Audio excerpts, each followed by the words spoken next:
I mean, Tennessee's lost one more game. They're 15-4. We're 15-3. I mean, we just can't jump Tennessee in the polls. It's crazy. We've actually kind of had that issue since you want to, not since inception of time, but I make that as a pundit joke. But every time like Kentucky and Tennessee are both ranked kind of high or ranked near each other, I have to agree with you. It's almost like you can't ever pass them for some reason like that. I mean, UConn and Purdue is 17-2, and we're only 14-3. I mean, they've all played more games, so it's a little unfair. I mean, I guess we'll catch it up by March, but uh, I Was still think that two? Was that 2 weeks ago when Kentucky? It was before they lost to Texas A&M in overtime. Was that the week that Kentucky won and everybody above them lost and they dropped down in the polls? I think so, man. Yeah, I'm actually shocked Kansas is below us. That's the first. We've Yeah. I mean, dude, this Kentucky team's freaking legit, bro. I mean, if we don't win it all, I'll be disappointed. We got the we At got least, we got it. or We got the at dogs. least make it there. Yeah, we should. We should. I mean, I watched. You know what? I tell people are like, we don't care about rankings, and I'm like, man, rankings is bragging rights for me. It gets people talking about us, and it just feels good to be talked about. And we haven't been talked about in 3 years, you know. To But to a level that we're used to being talked about. I know. Yeah, I'm so glad. I'm pumped, man. I'm so hyped for this team. I'm happy for Calipari, man. He's been on the hot seat a little bit with fans and media and stuff. So I'm pumped for him. Kind of back where he was. What's up, dog? What's Ah, up, no. man? What's going Kendrick, on, hold on. fellas? What's up, buddy? What's going on, fellas? Oh man, just pumped about the Kentucky team, dude. What about your team, man? Well, my Murray State Racers, we're struggling right now. Are you? They were on ESPN the other night. Who they played a couple nights ago? I know they lost to Indiana State the other night. I saw it on ESPN. I don't know if they won or not. Yeah, it's been a little bit of a struggle, but they'll get it back together. Steve Prohm still is back there, so he'll right the ship eventually. Yeah. I was just getting ready to tell JD Kendrick before you joined that he was talking about how Kentucky basketball is finally getting talked about again, and I was getting ready to say Kentucky basketball is going to get talked about regardless, just like the Dallas Cowboys. Yes. I'm the same way because I'm a fan too, like you, Kendrick. But and all jokes aside, in all seriousness, that's facts. Like no matter what's going on, those two teams specifically alone will always get talked about, regardless of how good they do or not. The weird thing is at the beginning of the season, they were flying under the radar. I mean, where they started out the season, 16th?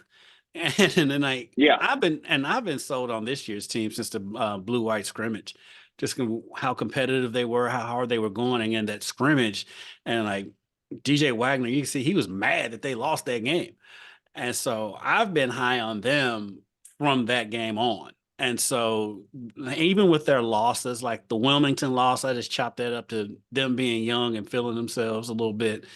The Texas A&M losses, one of those games where Cal's right about teams playing out of their minds when they play against Kentucky, and that showed up the very.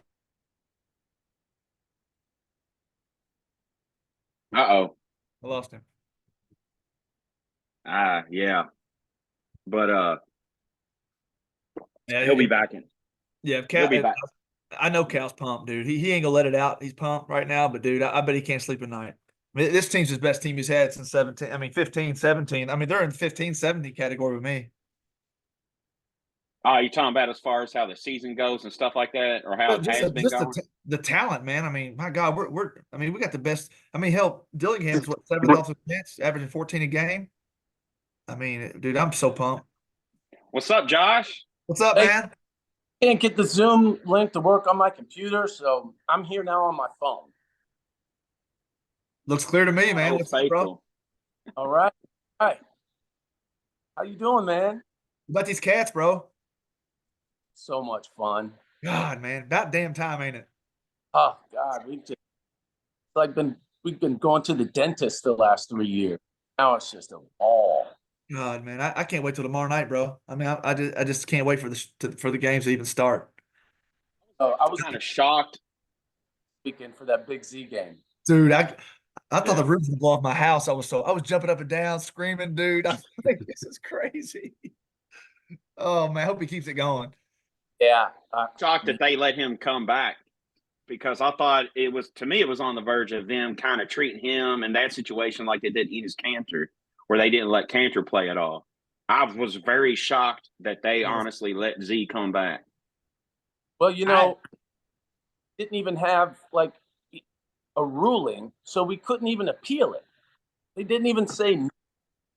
So we were just sitting in limbo. I was like, at least if they came and said no, we could appeal it, hire a lawyer, do something, but they didn't say anything. And finally, when they came with yes, I couldn't believe I was getting to go to that game, because I knew as soon as he stood up off the bench, the place was going to go nuts.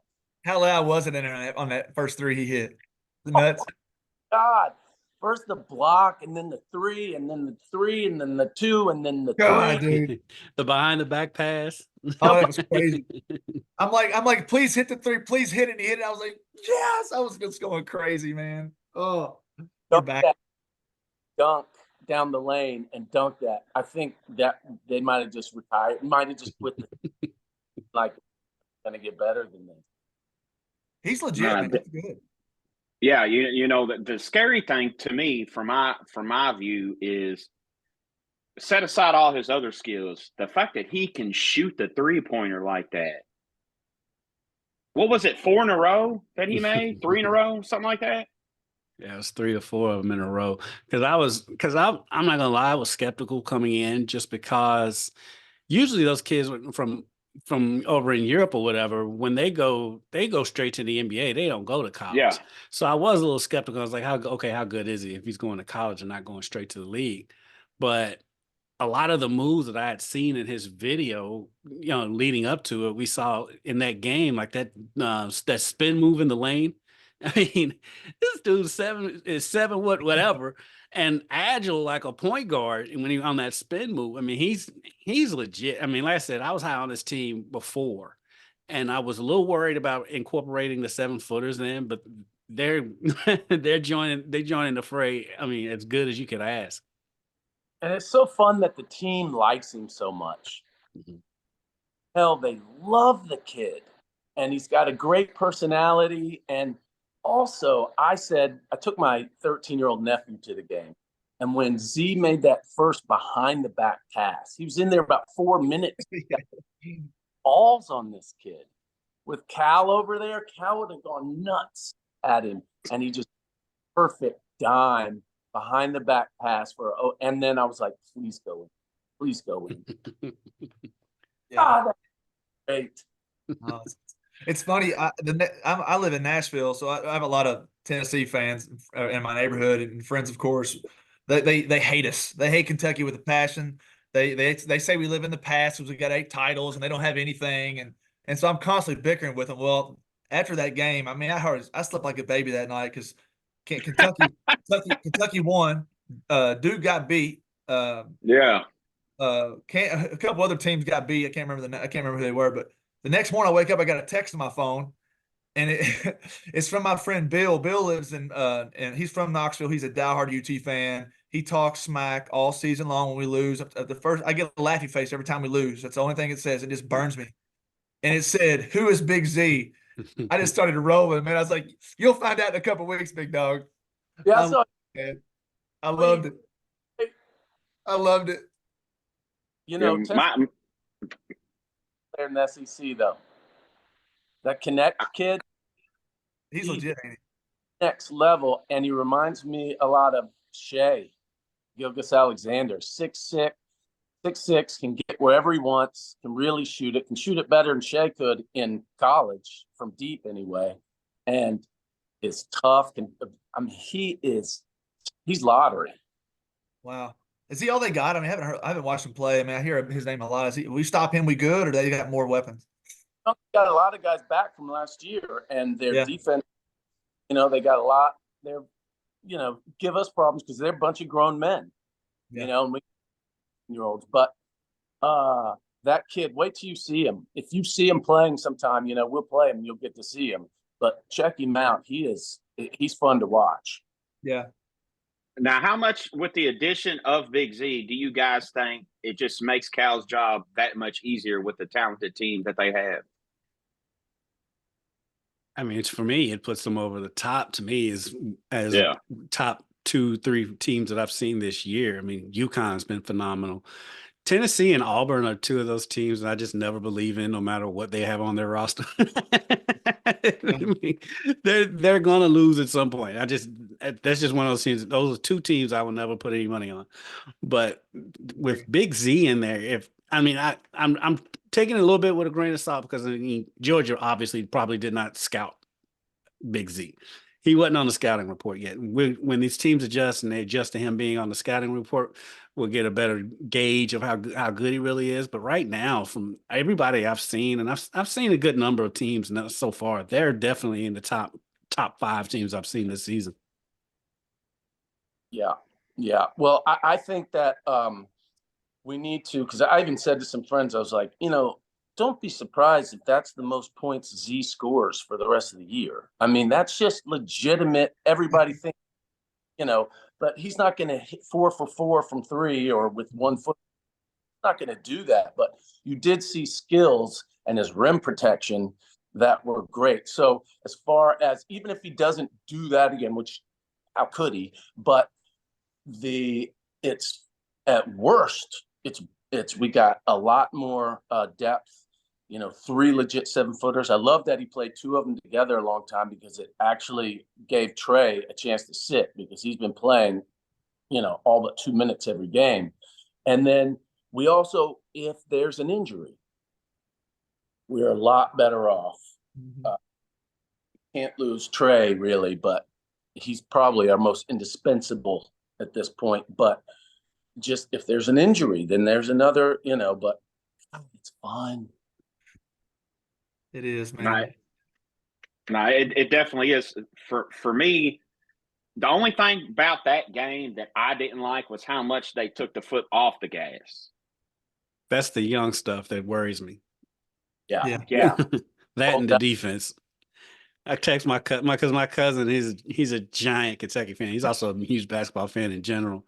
And I said, Kentucky is the modern version of Loyola Marymount. They'll score 100 points, but they might give up 90. And they're gonna have you sweating right down to the end, no matter who they're playing. When's the last time Georgia came to Rupp and scored 90? They haven't beat us. They haven't beat us in years, and I mean to score 90 in Rupp was crazy. Right. I mean, I don't even think Anthony Edwards' teams came even close to 90.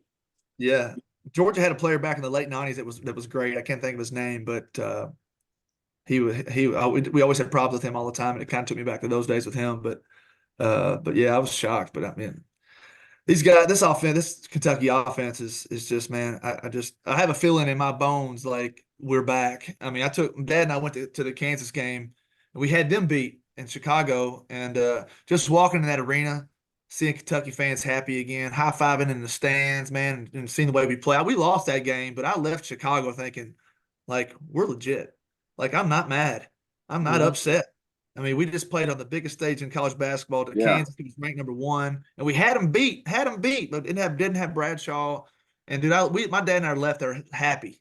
And when we lose, I don't know about y'all, but I'm sick for 24 hours, and sometimes longer. And when we lost that game, dude, I was jumping for joy and heading to the hotel, man. I was like, it's gonna be a good year, and so I'm so excited for the season, man.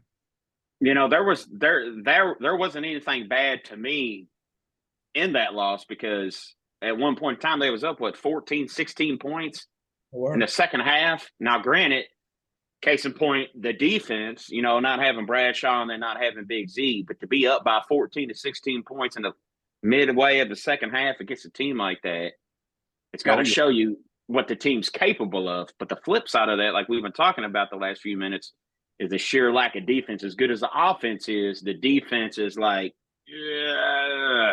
Which is like it's a total 180 for Cal's teams because usually the defense is phenomenal and the offense is the question mark. It's a total 180 for Cal's teams. Now, another thing too, with the addition of Big Z, do you feel like naysayers of Cal, because they've been there and they're never going to go away, can finally shut up to a degree? No, they're still going to talk. Until they win it. If he can win a title this year, I think he'll lose 50% of them. But I mean, I looked up Dean Smith the other day from Carolina. He coached at Carolina 35 years and won 2 titles. I mean, he had some of the best players in the world, dude. And I tell people all the time, it is so hard to win a title, man. Everything has to fall into place. Injuries the last few spectacular seasons we've had injuries have hurt us. And I think back to Dean Smith days, man. He won 2 titles, man, and one was with Jordan. And right. I mean, it's just hard to win them. I mean, Cal's had great teams, and I was crushed in 15 when we got beat. But man, the stars have to align. And like Kendrick said, the defense does scare me a little bit. But man, our offense is just so explosive, man. If we have a bad defensive game, we're going to score 90 points, and not many people's going to beat us. And a neutral court, Kentucky travels, and I think, I bet Cal can't sleep, man. I'm just so happy for him.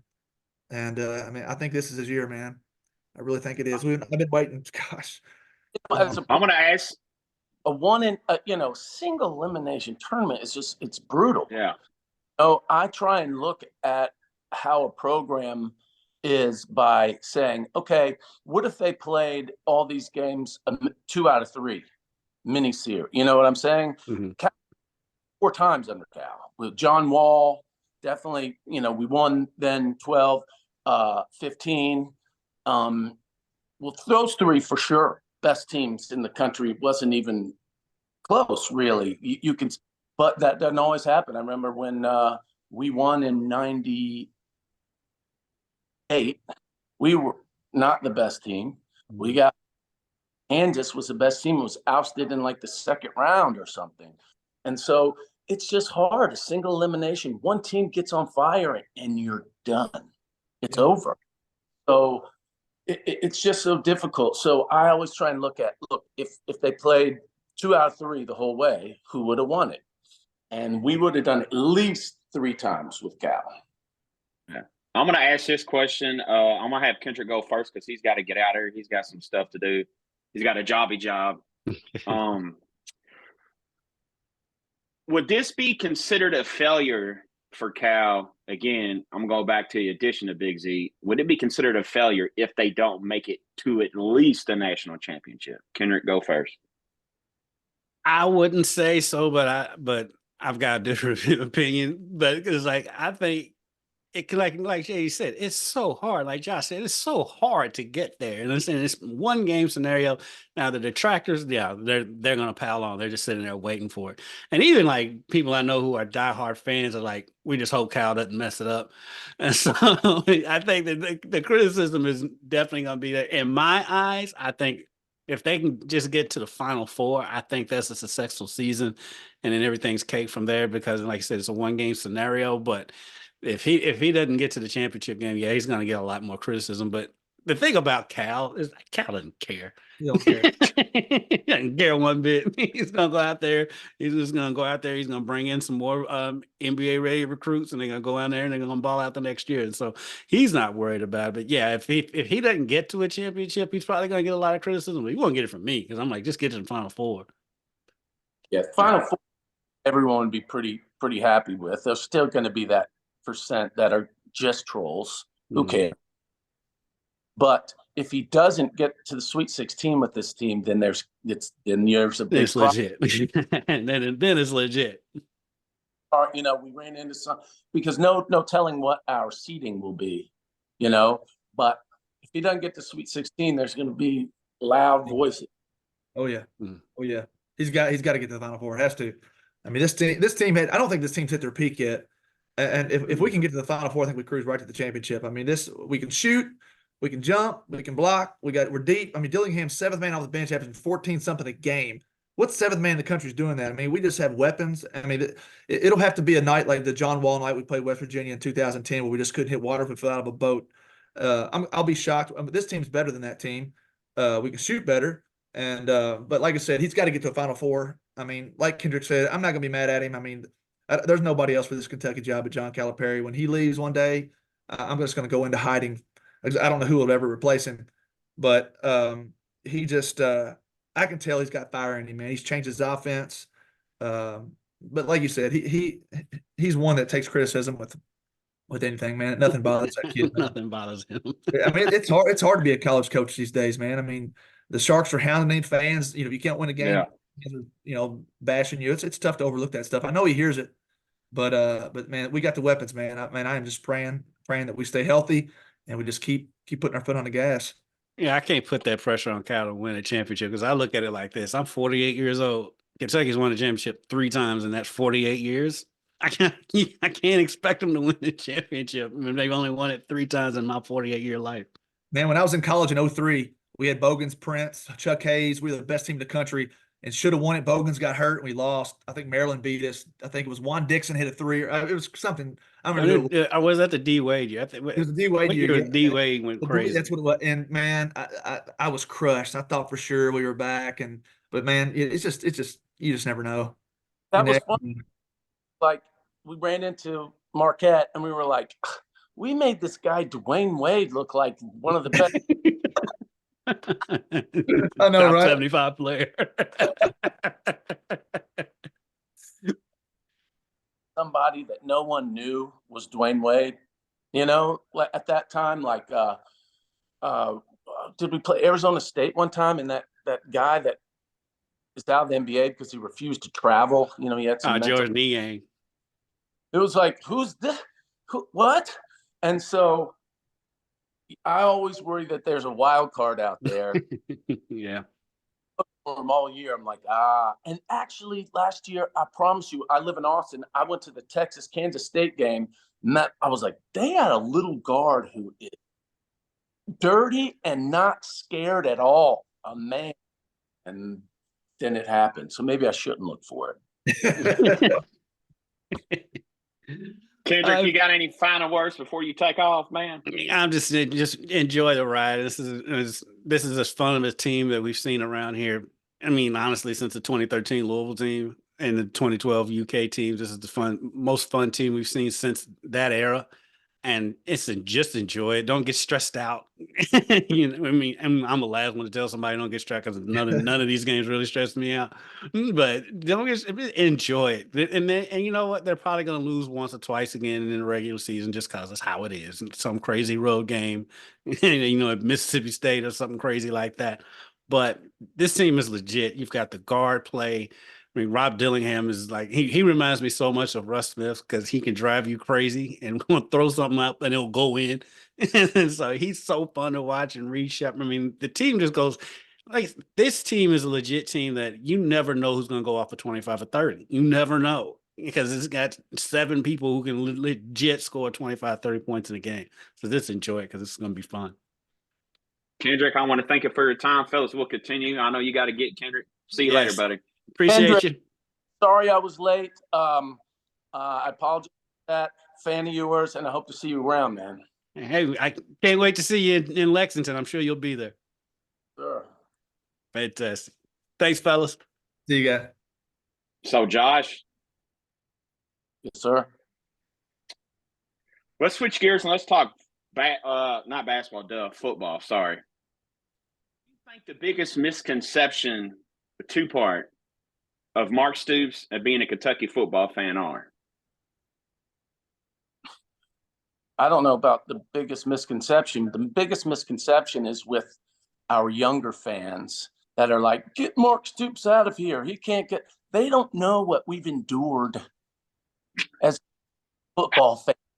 They have no idea what over the top at the, 4 times, at the 1-yard line against Tennessee. The time we lost at Clemson in whatever bowl where we stopped them with 20 seconds, they had to score, and our linebacker intercepted it. And when he ran it back, he fumbled and gave them 4 more downs, and then they scored. Like, they don't understand that ever been. And they complain. I'm like, we're on the map. Yeah. So I agree totally with you, man. I mean, I've sat through a bunch of football games. The LSU game when Lorenzen played, they threw that Hail Mary pass at Commonwealth. I was at that game. Was that the game when they was actually celebrating before the end of the game? We was on the side. People on the side.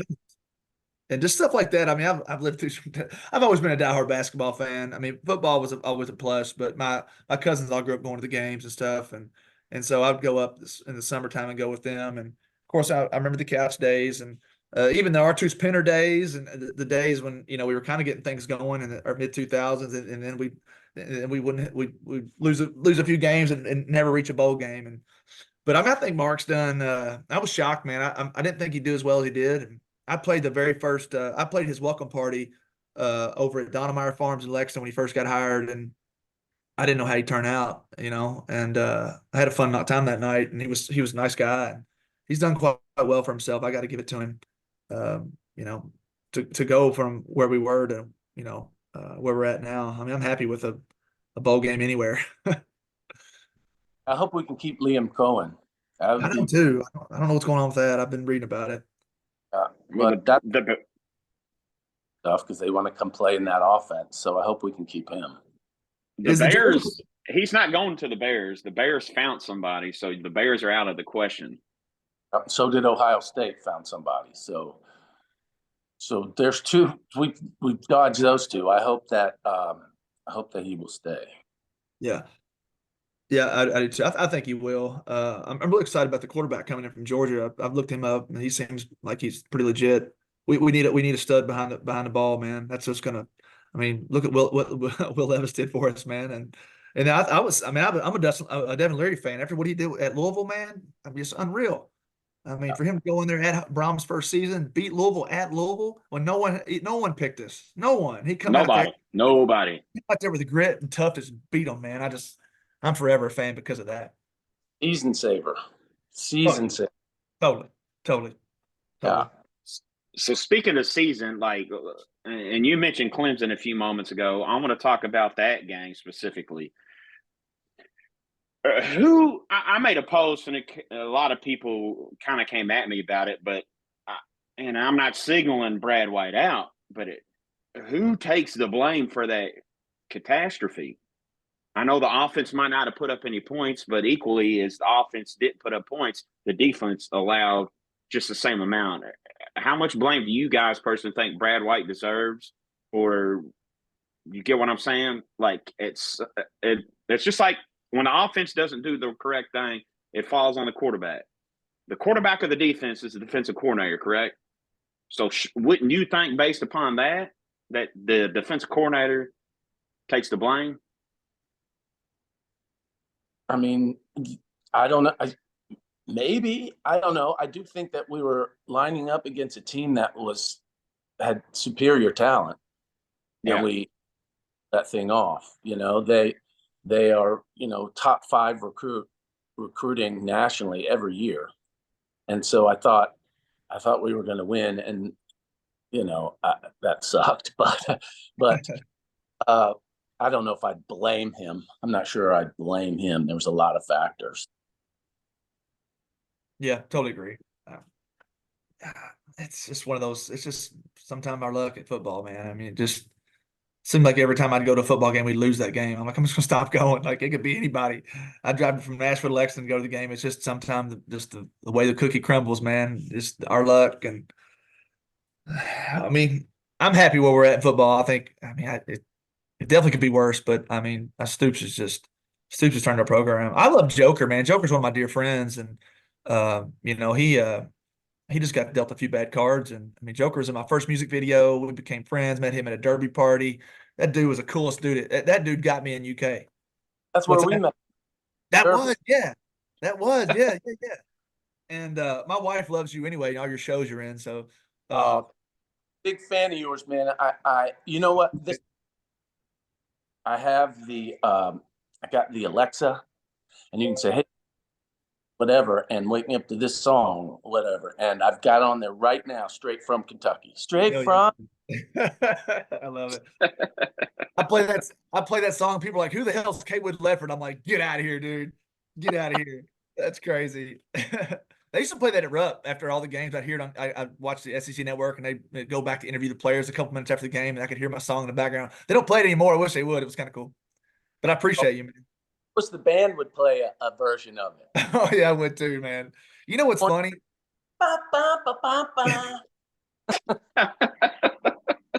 I would listen. I would pay them. I would pay them just to see that. That would be so cool. They should do it. I always said when I sent to the band, like, the director tweet way back, like John Wall. I was like, you should play Wonderwall every time. You should play all those things, and they wouldn't do it, but they should definitely play that. Yeah, well, I appreciate it, man. It's funny, man. I've never been asked to do the national anthem at Rupp or Commonwealth. It's kind of wild. I mean, I graduated UK in 07, and that's where my music career started. I discovered guitar in college, and I lived in Hagen Hall. And I've done NBA games at Rupp, but they've never asked me.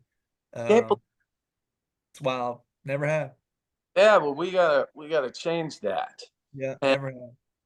Way you rep your fandom is unbelievable, man. I've been off of Twitter or X or whatever it's called a lot since it went X. I don't know why. It's just branding. I see the X and it doesn't draw me like the bird did. So but you are out there. You're that guy. You're on that wall for us, and I love that about you. I appreciate it, man. I'm a diehard, man.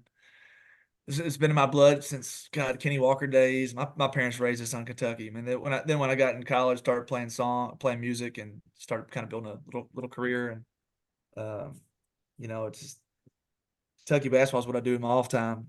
And it's just, I'll tell you one thing, man. I will be in Phoenix. I will buy tickets. I don't care what they cost. I will be there. My ass will be in there cheering with all my blue. I've been waiting for this moment, man.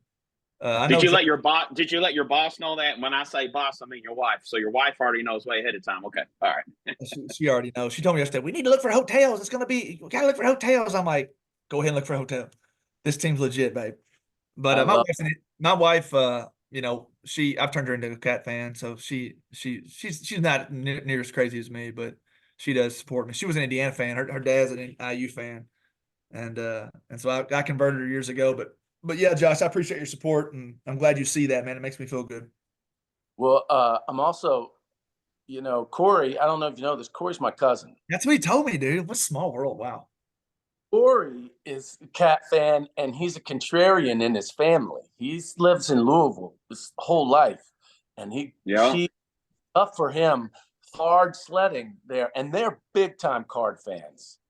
I mean, they Sheldon, your cuz he's all about it all over Twitter with the L's and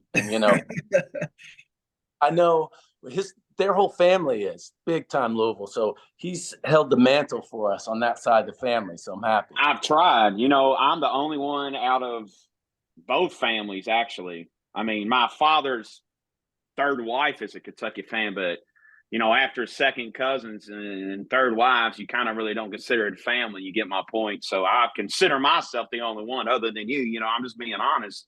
I became a Kentucky fan in '97. I was a Louisville fan at first. The daycare I went at, their son was a team manager and stuff. We always go to games, but the first Kentucky game that I ever watched by myself was in '97 when they lost to Arizona. And I'm like 11, 12 years old, and I'm jumping up and down, screaming and cussing. My mom's yelling at me. I'm like, that's the first game I ever watched, and I've been hooked ever since. Yeah, well, we appreciate you holding down the fort there in Louisville. No, it gets rough at times though, because my wife graduated from Louisville. She got 2 degrees from Louisville, masters and a BA. I think she did like 6.5, 7.5 years straight at Louisville. But the good news is I got my daughter a Kentucky fan. She loves Kentucky. I got her and my wife tickets to the Kentucky Louisville women's game, and I can see my daughter from the opposite end of the court doing the L's down to like adults. I'm like, it's like, hey, only family and friends. Do not do that to strangers because you do not know how people are going to react to that. But she'll like walk up to me. It'll be like quiet in our house, man. She'll like tug on my shirt or my sweatpants or something. She'll be like, Cardinals suck, don't they, Dad? I was like, yeah, they do. But I'm just like out of nowhere.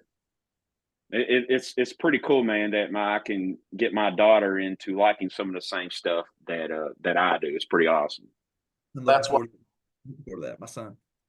come down from, we learned early, Yeah. that's we love Kentucky, pounded in your head. So you got to school them early, and I'm glad you did. My wife has tried vigorously to get the switch to flip, but I think I embedded it into my daughter's brain enough too much already. But I don't think it'll happen, man. I don't think it'll happen.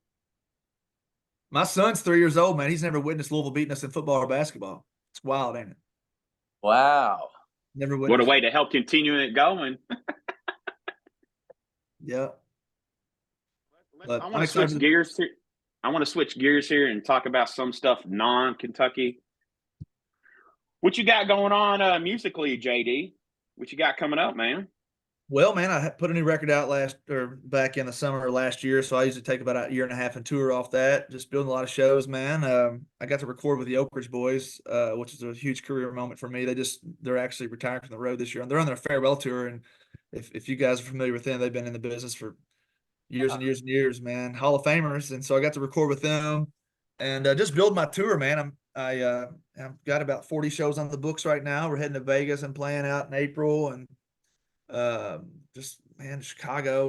We just out building fans, man. I hit 50,000 followers on my Facebook a couple nights ago, and that I've been building that for a long time. It takes a long time to build fans on Facebook. You can buy fans and cheat, and I've just never done that. And so for me to hit 50,000 on my Facebook was a really huge. I mean, it's small. It's small, but to me it was huge because I've got such great traffic on my socials. That's how I make my living, which is how I get shows. So we'll just continue to down the road and tour, and I'm still having fun. I played over 3,000 shows in my career, man. So it's been a fun ride. I never dreamed I'd get any of the success I've been able to reach. But I think people don't. It's tough. People don't realize, like, you started late. Yeah. I was 21. Yeah. College? Yeah, I was at UK, man. I played sports and went to college. I was always a dream of me to go to UK. I mean, obviously I wasn't good enough to play for Tubby Smith, but I found a guitar. My grandmother died the first semester away from home. Came home for a funeral, found a guitar, and it sat in my parents' house for a while. And I came home one weekend, took it back to college, and I just started picking around in my dorm room and started. I thought I could halfway sing, and then kind of two and two went together, and I just kind of would play every night, and we have big parties at our house on campus, and people would like, man, you should play guitar for us. And so I'd sit around the table and play the top 10 songs on radio at the time, and that just kept motivating me to just keep playing. And then I had a couple friends that worked at bars. One place was called Kitty O'Shea's. It's not there anymore. I played my first bar gig in Lexington, this place called Kitty O'Shea's on campus, and man, I had a lot of friends that would just come out and support me, and from there I just kind of built from there, go to Louisville and play, and things started slowly happening, and I was having fun, making a little money, and it was just something to do on the weekends. And I was like, graduated in 07 and moved to Nashville in 08, and that's kind of been all she wrote. That's really when I started, making a lot more connections and just doing. This is what I do for a living, I'm Josh. You do the Hollywood stuff, and so we're kind of on the same path, and it's just nonstop grind and hustle and shaking hands. Josh, what are you up to now, Josh? What's that? I said, what are you up to now these days? Well, I have one in the can. I did last summer. We finished the Western Rust, and I have that in the can. That's the infamous movie. Yeah. So, but we did go. That was really surreal and tough. But we did go back and finish that, and that's I have that. I don't know when it'll be totally cut together, whatever, but I would expect it'll come out late this year, probably. It'll be huge. Well, I don't know, but it's I'm glad we got to finish it for her. She worked, and she was an incredible artist, Helena, and we it was tough to know whether to come back and finish this thing or not, and her friends really lobbied for it to get done. So once I felt like we had the husband and her friend's blessing, I was like, okay, then let's do this. But that was really tough, but we did finish it. And that was so much fun to do a Western, you know? I bet, man. Yeah, that was cool just to play cowboy, just get paid to play cowboy. Yeah. One thing that's very cool, I'm big, just like JD, I support the state and Kentucky filmmakers. And I just went and did a short back in Lexington. This guy, Drew McCoy, is a writer and sent me this short and wanted me to be in it. And it was really well written. And this was months ago. And then I helped him cast it. I got some of my friends that I've been on shows and movies with from LA that come out, and we just finished that last week, and just took a week and did a short. And I was just so happy to help out, Kentucky filmmakers and do something like that. So that'll probably be, going around the state, or definitely the festival season and stuff. But I think Drew and a lot of those people that worked on that have a real good future in the business. So it was a lot of fun for me to shoot in Lexington. I bet. That's great, man. I can't wait to see Rust, man. I've heard a lot about it through the Alec Baldwin tragedy, but it'll be successful just because of that. It's sad how things work, but that's just the way the human mind is. If something bad happens like that, you definitely want to see the movie, and so that'll be a big one for you, man. I'm pumped. Yeah, morbid curiosity is always, sure. always. Yeah. Just I don't know how it'll be received, but I know that her husband and her friends wanted it done, so I feel good about that in that regard. You kind of got to, though, Josh. One thing, and we talked about this last year, one thing people don't realize is, like, people only see folks like y'all maybe perhaps from one side. People don't realize we're all human. We all have emotion. We all have personal connections with people. So me, obviously, I don't know the type of person you are, Josh, and that probably means that she would want it to be done, which is probably why they gave the blessing. Sure. That's exactly what they said. The husband was like, she would want this done. He came and met with the entire crew before, like the day after the tragedy. He stood up in front of everyone. I've never seen someone so eloquent in such tragedy. And he was like, she loved this. She's a passionate artist, and she was. And she was so proud of this and the opportunity. A DP, a director of photography, like the golden, ring is to do a Western. These broad shots and horses and stuff. And so she was so excited and was doing such great work, and they wanted it to be seen. And I'm glad to be a part of it. All right, I want to ask a question, and then both y'all can give y'all's perspective on it. Did you ever have thoughts of quitting the career path that you chose? Like, did either one of y'all ever hit like hard moments, or like, damn, did I make the right choice? If that makes sense. Whichever one of y'all want to go first and answer that, y'all can. JD? I never did, man. I moved to Nashville in 2008.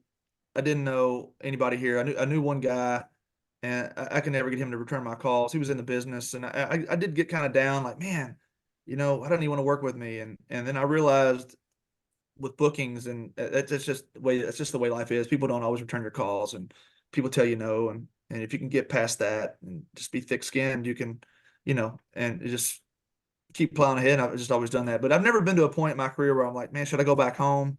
I've always made money. I've always been able to play shows, and obviously if I wasn't making money, making a living, I probably would have went back home, but it never crossed my mind to, I'm a hustler, man. I've just always hustled, and it never crossed my mind to ever give up.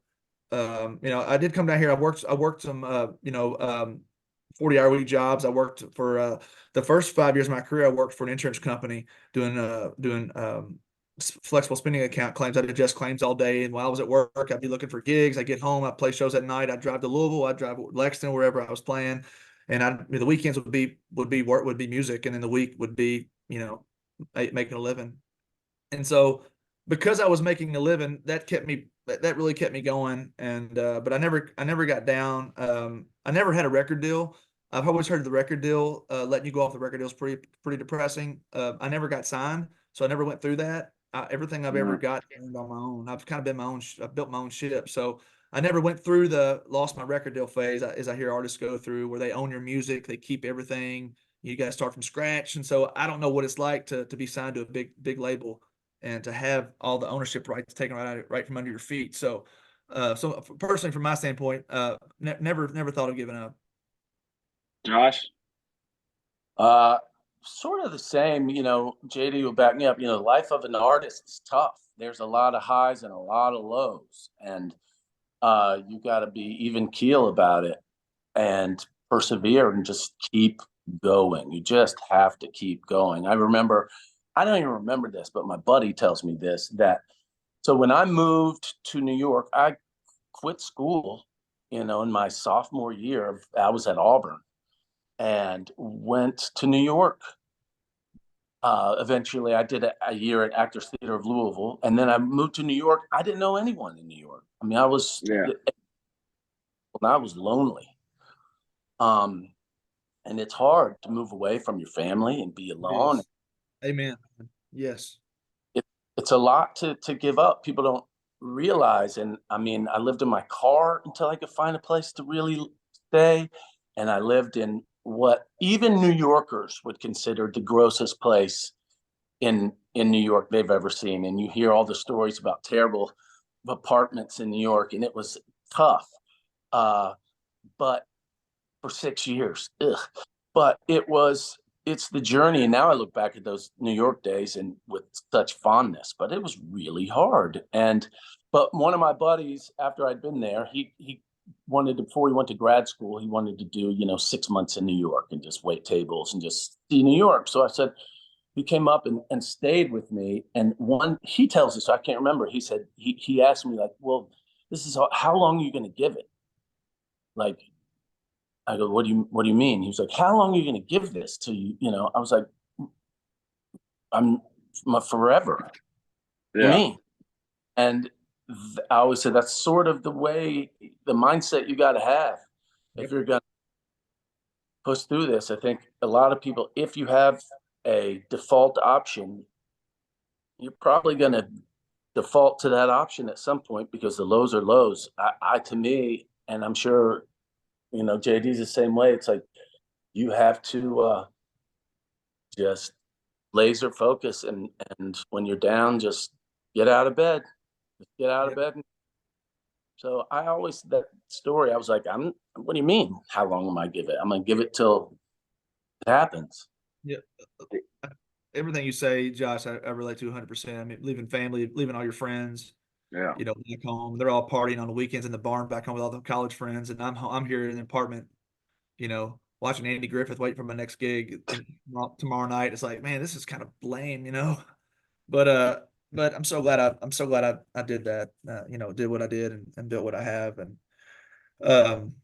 there's just so many things an artist goes through.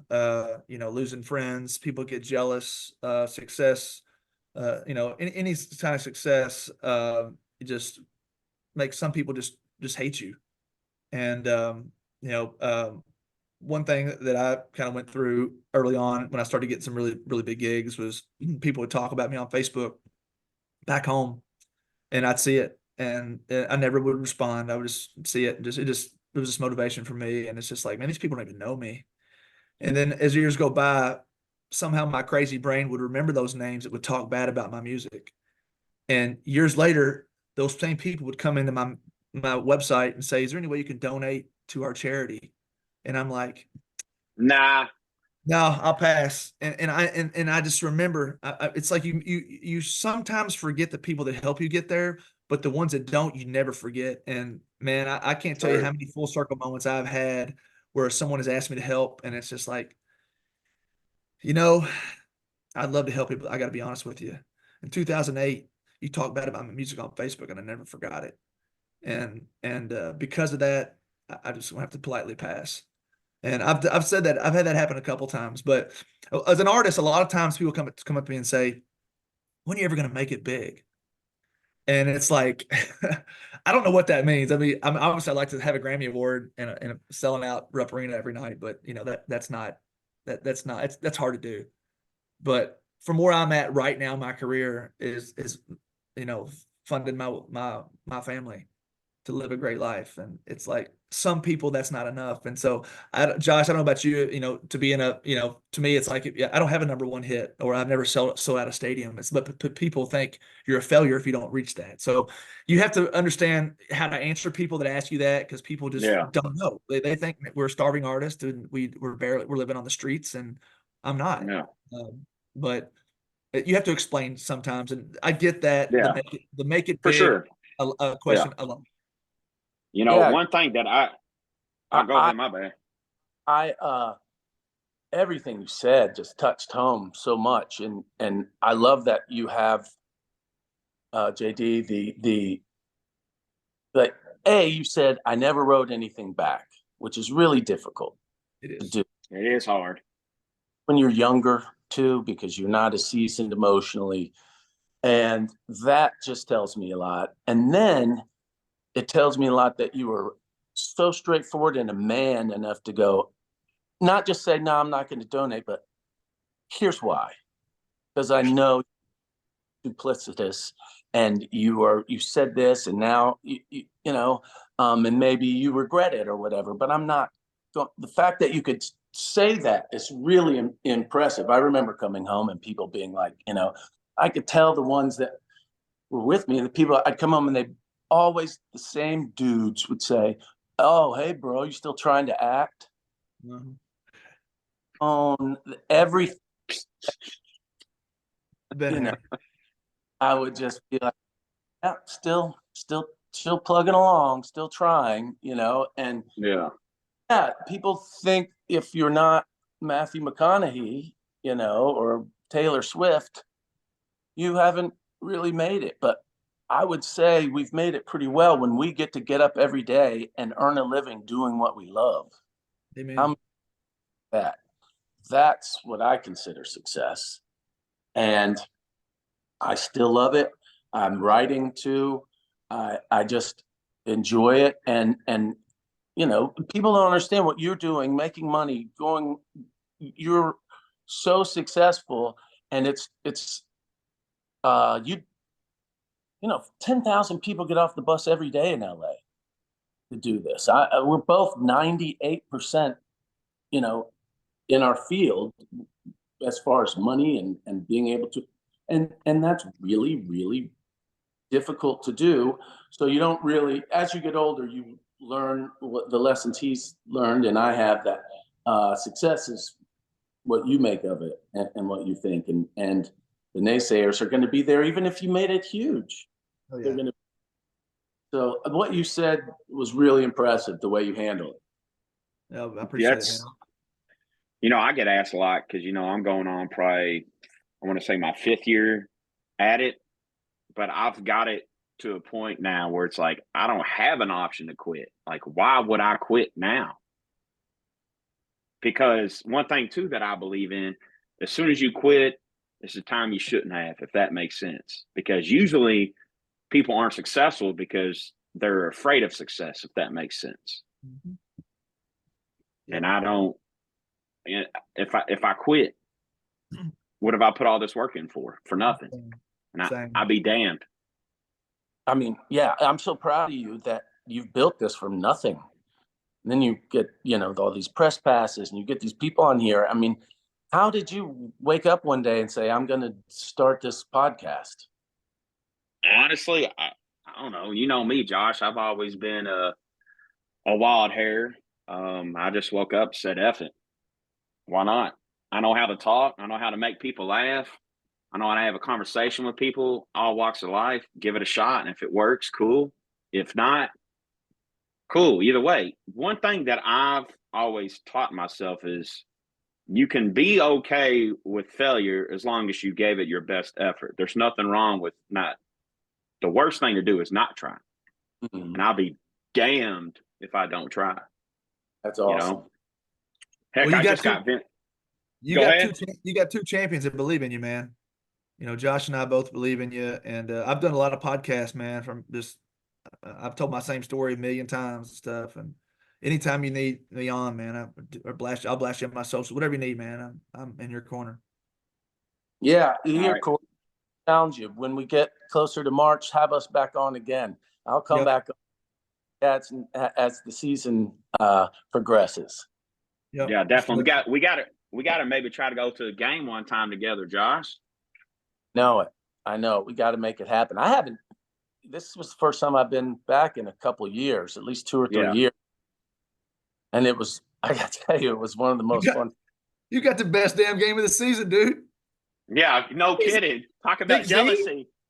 I know. I took my nephew, and he was just like, I was like, "Wow, you got this game, unbelievable." I saw I saw Josh's Twitter, and I was like, he's at the game. Are you kidding me? Yeah. What a game to go to.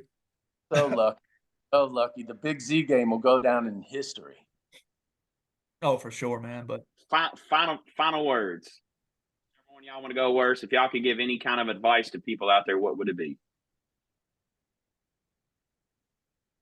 JD? First of all, you got to surround yourself with good people that believe in you. That was big for me. Getting in my side of the business, you got to get a website. You got to play an instrument. I would have never moved to Nashville if I couldn't accompany myself.